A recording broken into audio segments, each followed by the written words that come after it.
দিনের গুনতি নেমে এসেছে এক সংখ্যায়, তাই ব্যস্ততা তুঙ্গে। Good evening everyone. এখন ঘড়িতে বাজে 8:20।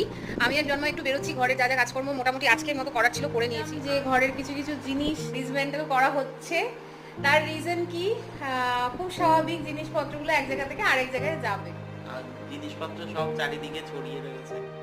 আজ তোমাদের সাথে শেয়ার করব রবিবার সন্ধ্যের গল্প। তবে সারাটা দিন এত ব্যস্ততায় কেটেছে যে হাত নাড়িয়ে আর চাটুকু বানিয়ে খাওয়ার শক্তিও দুজনের ছিল না। ফ্রেশ হয়ে তাই নিজেদের সোসাইটি থেকে বেরিয়ে পড়েছিলাম পাড়ার মধ্যেরই চায়ের দোকানে। আর এই যে স্কুলটা দেখতে পাচ্ছ, এটা একটা সেকেন্ডারি স্কুল, আর এই স্কুলেও কিন্তু আমি চাকরির অফার লেটার পেয়েছিলাম, যেটা এই মুহূর্তে আর আমি একসেপ্ট করতে পারিনি। গ্রিন সিটি হলো আমাদের পাড়ার সেই চায়ের দোকান, তাই একটু স্ন্যাক্সে নিয়েছিলাম স্যান্ডউইচ আর সাথে কফি।